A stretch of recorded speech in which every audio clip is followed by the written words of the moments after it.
aislador JB2150 está pensado para las instalaciones con cableado en bucle o tipo A para indicarnos en qué lado se ha producido el cortocircuito.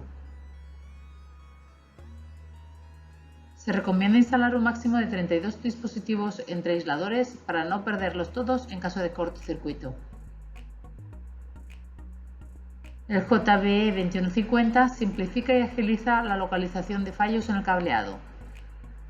La conexión no requiere de polaridad, pero sí debe respetarse en ambos lados.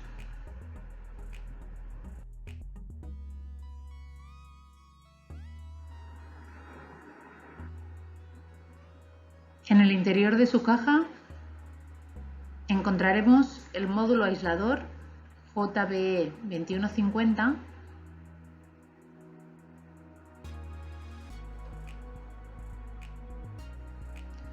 y su base de conexión.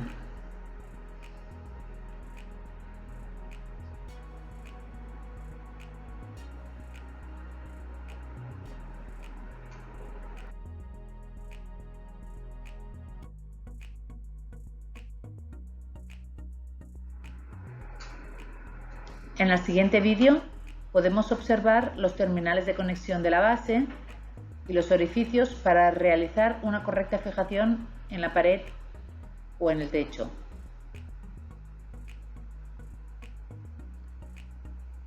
En la parte posterior del módulo aislador veremos las indicaciones de la posición de los terminales, los cuales debemos conectar teniendo en cuenta que no tiene polaridad, pero sí debemos respetar la entrada lado A y la salida lado B para evitar un cortocircuito.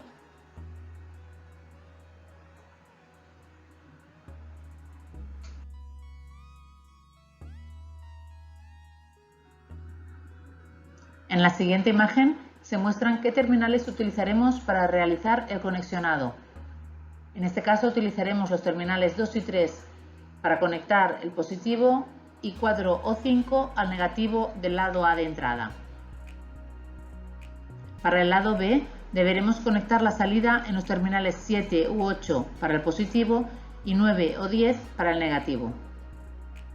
Es muy importante respetar la dirección del cable en la entrada y salida en la conexión del aislador, es decir, el par trenzado que venga del panel se conectará al lado A y el par trenzado que continúe la instalación se conectará al lado B.